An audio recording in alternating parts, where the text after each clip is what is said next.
Alors au printemps dernier, vous avez été très nombreux à participer à la première étude de sérologie au CGFL, l'étude Cancérocov, puisque 648 d'entre vous ont eu un test sérologique dans le cadre de l'étude. C'est-à-dire que 80%, plus de 80% des salariés du CGFL ont participé à la première étude. Le message principal des résultats de cette première étude, c'est que la séroprévalence après la première vague de Covid-19 parmi les salariés du CGFL était très faible, puisque seulement 1,8% des salariés avaient une sérologie positive à l'issue de la première vague de Covid-19. D'ailleurs, c'est intéressant de constater qu'on a retrouvé exactement le même résultat chez les patients d'oncologie médicale suivis au CGFL. On a testé plus de 1000 patients en trouvant exactement ce même résultat, c'est-à-dire 1,7 à 1,8% de sérologie positive. Le deuxième message important des résultats qu'on a obtenus après la première vague, c'était que quand on a regardé où, dans quel corps de métier étaient les cas positifs, en fait, on n'a pas trouvé de relation entre le métier exercé et la positivité de la sérologie.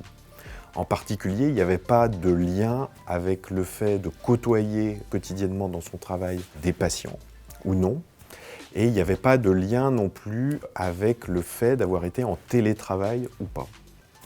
Donc deuxième message des résultats de notre première étude, le fait qu'il n'y a pas de lien entre la profession exercée et la façon de l'exercer et la contamination par le Covid-19 après la première vague. Le troisième message de notre première étude, c'était concernant les symptômes ressentis par les salariés pendant la première vague. En fait, beaucoup d'entre nous ont eu des symptômes d'allure virale pendant cette première vague. Et quand on a regardé s'il y avait eu des différences de symptômes ressentis pendant la première vague entre les salariés qui ont eu une sérologie positive et ceux qui ont eu une sérologie négative, on s'est aperçu que parmi tous les symptômes présentés par les salariés, ceux qui étaient vraiment spécifiques des salariés qui ont eu une sérologie positive, c'est la perte de goût et de l'odorat qu'on ne retrouve quasiment que chez ces salariés-là avec une sérologie positive. Donc ça confirme qu'au cours d'une infection virale, la perte du goût et de l'odorat semble assez spécifique de l'infection par la Covid-19. On a retrouvé exactement ce même type de résultat dans la cohorte des patients. Le quatrième point qu'on a bien mis en évidence dans l'étude, c'est concernant les tests biologiques de portage du virus, donc les tests par PCR nasal. En fait, on a confirmé dans cette étude qu'au cours de la première vague, finalement, très peu de salariés avaient pu avoir accès à ces tests et réaliser ces tests, qu'ils aient eu ou pas des symptômes. Donc en fait, très peu de salariés ont pu faire un test. Et parmi ceux qui ont fait un test, parce qu'ils avaient été sujets contact ou parce qu'ils avaient présenté des symptômes, eh bien, les seuls salariés qui ont eu un test positif, effectivement, sont ceux chez qui on a retrouvé des anticorps, sont ceux chez qui la sérologie était positive, confirmant bien que les tests sérologiques, en tout cas celui qu'on a utilisé, permettent bien d'identifier a posteriori les salariés qui ont rencontré le virus. Alors pourquoi est-ce qu'on souhaite faire une deuxième étude en début d'année 2021, donc après ce qu'on a vécu comme étant une deuxième vague de la pandémie à Covid-19 ?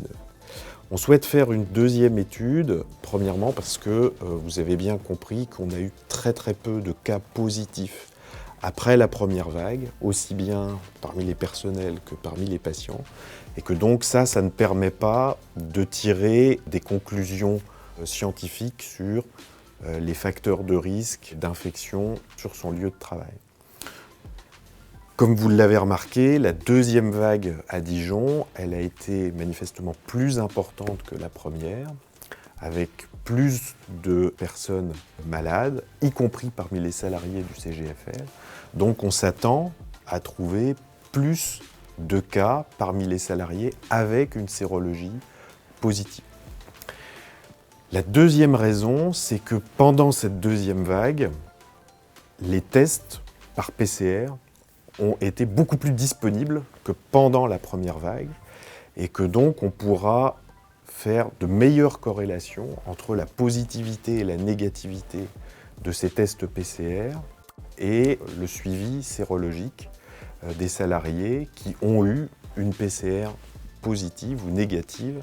pendant cette deuxième vague. Et puis la troisième raison, eh bien entendu, c'est qu'on pourra faire des comparaisons de la séroprévalence parmi les différents corps de métier entre cette deuxième vague qu'on vient de subir et puis la première vague pour laquelle donc on a déjà les résultats qu'on a obtenus suite à la première étude qu'on a faite au printemps. Aidez-nous à mieux comprendre la dissémination de l'infection virale au cours de cette deuxième vague et puis participez, si vous le souhaitez, à l'étude Cancérocov, donc numéro 2.